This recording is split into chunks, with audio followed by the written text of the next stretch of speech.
Welcome back, everybody. So we're starting week 11, which is week 4, I believe, of the project. This week, no binder assignment, no quiz. And the reason is, excuse me, still recovering from COVID, that I had to change my original design of this step.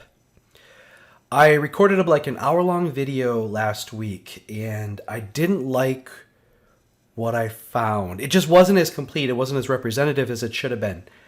So I went back and reworked it and then recorded all new videos. There's 4 total, including this one.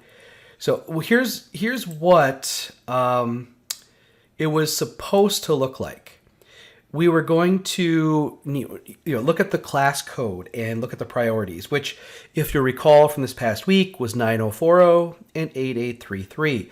Those two easily gave us the Pareto ratio we wanted, so those are our 2 focus points.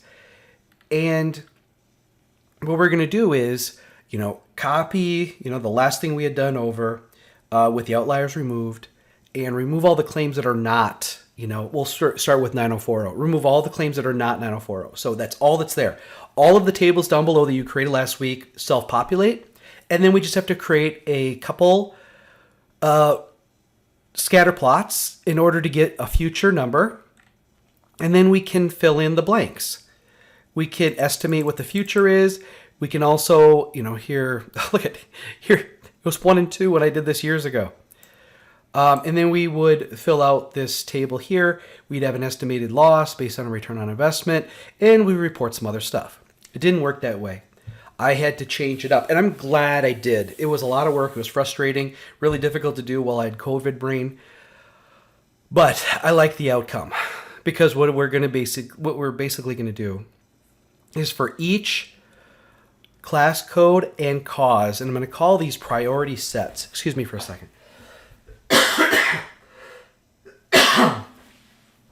For each priority set,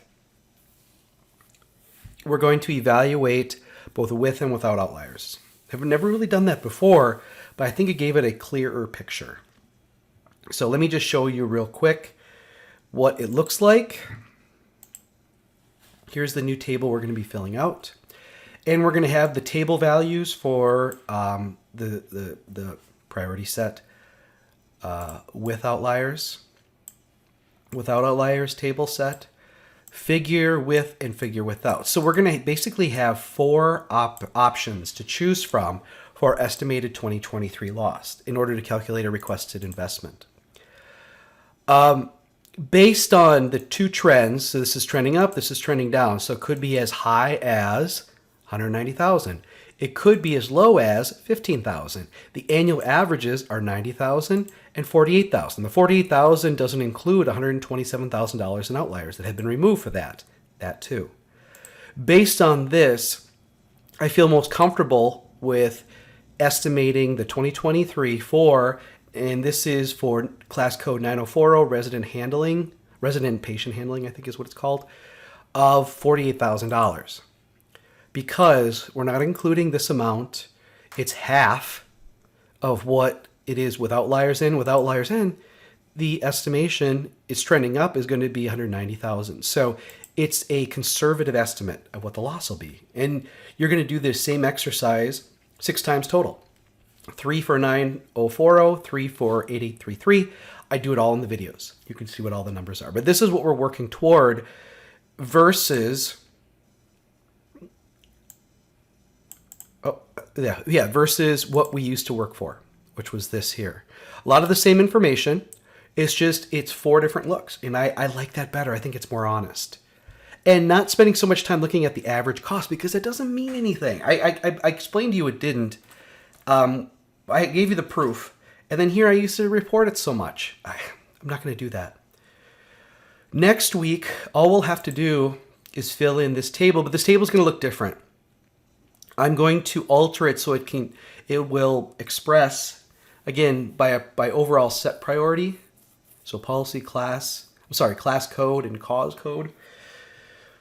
We'll prioritize these based on how much we're asking for, what the estimated 2023 loss is. But I'm going to alter this. This is going to be different for next week, but it'll be out early this week. So if anybody wants to work ahead, should be able to finish. But this week itself is going to take some time. It's going to take time to do this because there's a little bit more work to do. We're creating twice the number of figures, twice the number of data breakdowns, and then we're filling this out, this table. So it's a little bit more work. So prepare yourself. Give yourself time. But it's repetition. You're doing the same thing over and over and over again. And I had some students tell me during the office hour this weekend that last week they kind of picked up on the repetition of it and were able to complete the assignment without actually watching the videos, which is what I like. That's what I like. So, and this is just really a basic look at it. I had to redo everything, but I am happy. I'm happy with what I've got. Okay, happy, and I think it's pretty easy to justify low numbers given a side-by-side comparison of 4 options. I like it. I do. One other thing that we're going to have to start looking at, especially for this week, is this return on investment equation. So in business, return on investment is equal to the estimated loss minus the requested investment divided by the requested investment.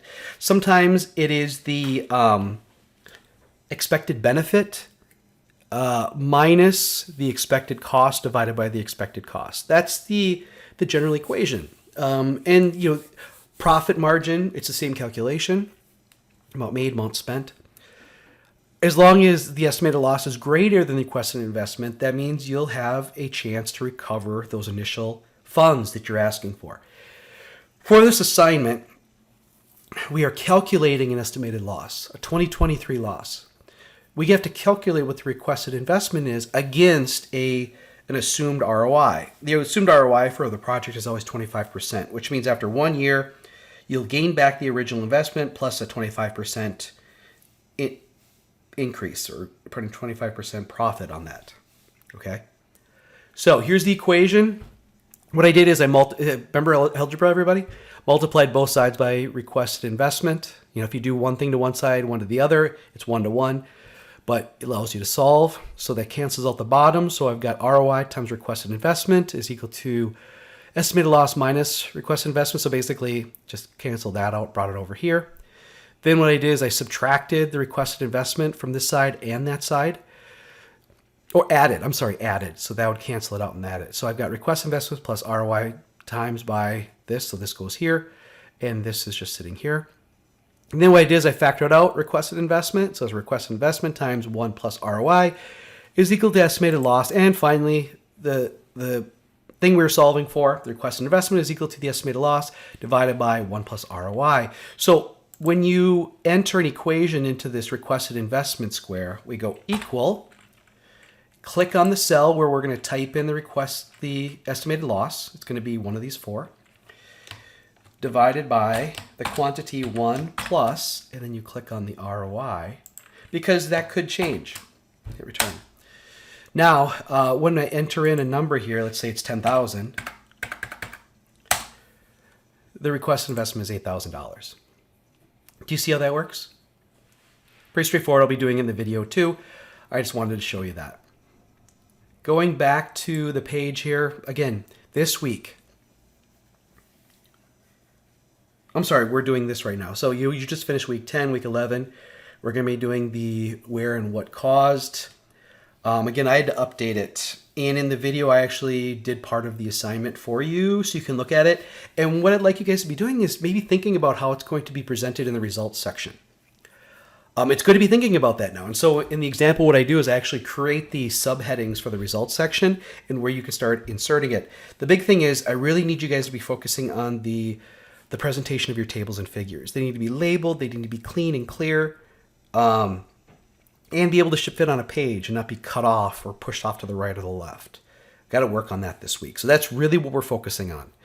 Because next week, I'm going to actually start reintroducing lecture. This is Thanksgiving week, so you can relax. Because the work we have to do is just fill in that final table. That's it.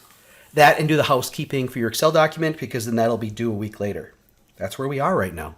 We are almost done. This week is critical because this is where we get to the point that we're saying that based on what the data is telling us, Based on risk priority numbers and Pareto ratios, we believe the company can get the most benefit by focusing, by studying these types of claims, so these causes of claims in these two class codes.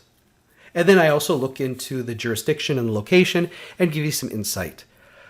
But it's really good when you can say what's wrong and where you want to focus on improving it versus just saying that, well, I want to improve this place or this job, or I want to improve this cause. That's not enough information. This is sort of a narrowing to these areas have historically shown us that they're problems and we want to fix them. Because whatever we've done before to either evaluate the claims or to come up with solutions didn't work. It just didn't work. And that's what the figures show us. So that's what we have going on now. If you have any questions, please let me know. Again, I'll still have the office hours on Thursday evening and Sunday.